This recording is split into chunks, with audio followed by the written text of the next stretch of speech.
Imagine you're at a job interview. You walk in, and before you've spoken a word, the panel has already sized you up. Oh, she's young, probably inexperienced, or he's from the Northeast. He won't fit into our corporate culture. Or think about this. The moment you meet someone new, before they've even spoken a word, your brain has already begun telling you a story about them. Maybe it's about their gender, the way they dress, the color of their skin, the accent in their voice, or even their job title. And most of the time, you don't even realize it's happening. That's the sneaky power of stereotyping. This happens every day. Our brains jump to conclusions based on stereotypes, those mental shortcuts that can shape destinies in just a few seconds.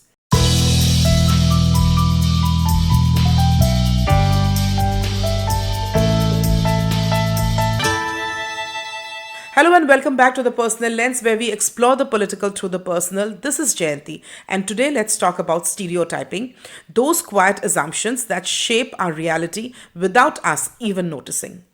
So, what is a stereotype? At its simplest, a stereotype is a mental shortcut. It's our brain's way of saving time by grouping people into categories. Instead of taking the effort to get to know each person as an individual, our mind says, "Oh, I've seen this type before. I know what they are like." Stereotypes are fixed ideas about groups of people. They flatten complex human beings into cliches. But here's the catch. While stereotypes can sometimes feel harmless or even funny, they are rarely accurate and often deeply unfair. For example, men are better leaders. Women are too emotional. Asians are good at maths. Northeasterners are all fashionable. Notice something, even the so called positive stereotypes can be damaging because they reduce people to one dimensional characters and erase their individuality, so even compliments can turn into cages. Why do stereotypes exist? The human brain loves efficiency. Think of it like a phone with too many apps open. Your brain tries to save battery by creating quick files, categories, and shortcuts. This is what psychologists call cognitive schemas. Stereotypes come from history and culture. Old colonial ideas about race or patriarchal traditions about gender roles still shape the way we see people today. Patriarchal traditions taught us a woman's place is in the kitchen, making unpaid domestic work seem natural. Media representation? Films, ads, TV shows, and even memes exaggerate certain traits. How many times have we seen the nagging wife or the angry feminist trope? Bollywood tropes, South Indians reduced to thick accented comic relief, for example in the Chennai Express. Muslim men shown as terrorists and women depicted as item girls or love interests with no depth. Social learning? Children absorb stereotypes from parents, teachers, friends, and the larger society. A little boy who hears crying is for girls grows up believing vulnerability isn't manly. A classic 1947 doll experiment by Kenneth and Mamie Clark showed black children in the US preferring white dolls, believing them to be good and beautiful. It revealed how early kids internalize stereotypes. In India, kids still hear, "Don't play in the sun, you'll get dark."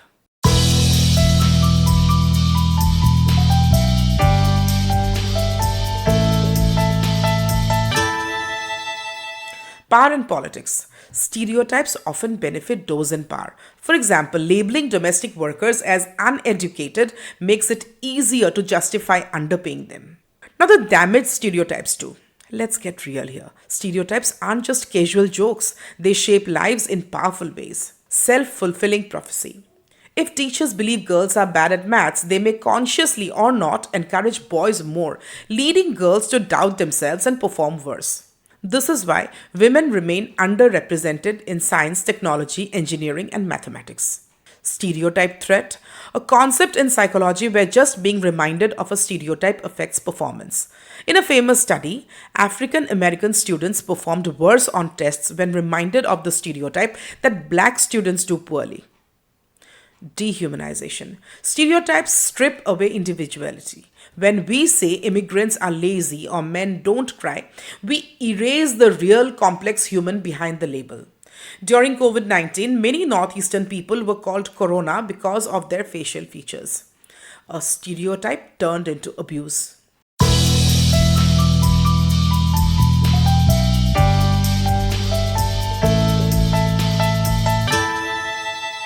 Systemic discrimination. Stereotypes justify inequality. For instance, if people stereotype women as too nurturing for leadership, they are less likely to be promoted. Women often face the motherhood penalty.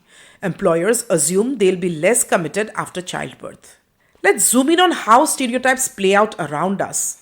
Workplace. In many corporate meetings, women are asked to take notes or organize refreshments even when they hold the same position as men.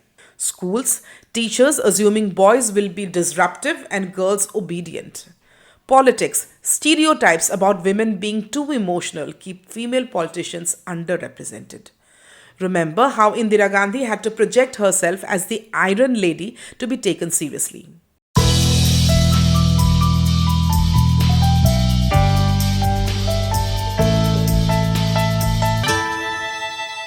Pop culture. Household product ads almost always feature women cooking, cleaning, or serving, subtly reinforcing that domestic work is their domain. There's actually a lot of stereotyping in Bollywood too, where women are stereotyped as either Sati Savitri figures or objects of desire, but rarely as independent, complex individuals. Personal life. Parents telling their sons to man up or their daughters not to sit like a boy.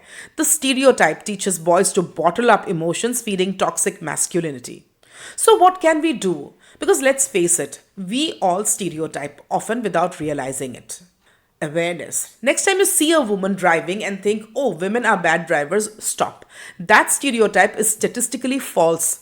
Insurance data shows women are actually safer drivers than men. So next time pause and ask, is this based on evidence or just a stereotype I've absorbed? Representation matters. Films like Thappar broke the stereotype that a good wife must silently endure. Sports, Maricom shattered stereotypes about motherhood and athletic careers. Personal stories. The more we listen to personal lived experiences, the harder it becomes to box them into categories. When Northeastern students share the experiences of being called outsiders in Delhi or Bangalore, it forces others to confront their biases. Challenge language. Words like tomboy, bossy, or effeminate carry stereotypes. Replacing them with neutral language can shift perceptions. Education and policy. Schools, workplaces, and governments need active programs to undo bias like gender sensitivity training, diverse hiring practices, and stricter checks against discrimination. Stereotypes may begin as harmless jokes or casual assumptions, but they shape how people are treated in classrooms, job interviews, marriages, and politics. Stereotypes may start as shortcuts in our minds, but left unchecked, they build walls in society. They are like lenses that blur reality, keeping us from seeing people for who they truly are. So here's a challenge. The next time you catch yourself stereotyping, pause. Ask yourself, am I reducing this person to a label or am I open to knowing them fully? Because breaking free from stereotypes isn't just about fairness, it's about freedom. Freedom to be seen, heard, and accepted as our authentic selves. Stereotypes tell half-truths at best and lies at worst. The real story of a person, that's always worth listening to in full. Think about it.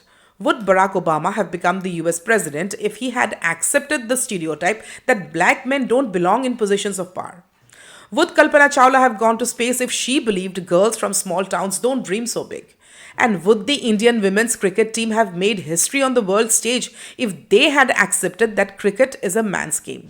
For decades, women in Indian cricket played without big sponsors, packed stadiums, or primetime broadcasts. They faced jokes, dismissal, and invisibility. Not because they lacked talent, but because the world wasn't ready to see women wielding power in the so-called men's sport. Yet, they kept playing, they broke records, not ceilings, they changed conversations, not just scoreboards. Their victories weren't just about runs and wickets, they were about rewriting what a woman can do and who gets to belong on the field. Every time Harmanpreet Kaur or Smriti Mandhana walks into the pitch, they aren't just playing a game, they're challenging generations of conditioning. They remind us that stereotypes are not destiny, they're only stories waiting to be rewritten.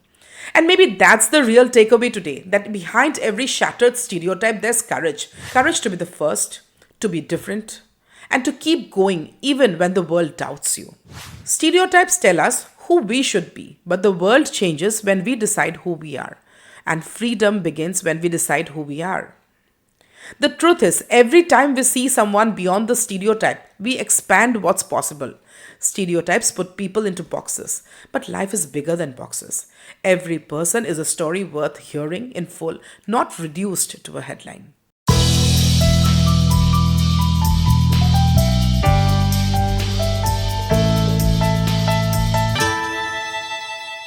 Thank you so much for tuning in to The Personal Lens. Do not forget to like, subscribe, and share The Personal Lens.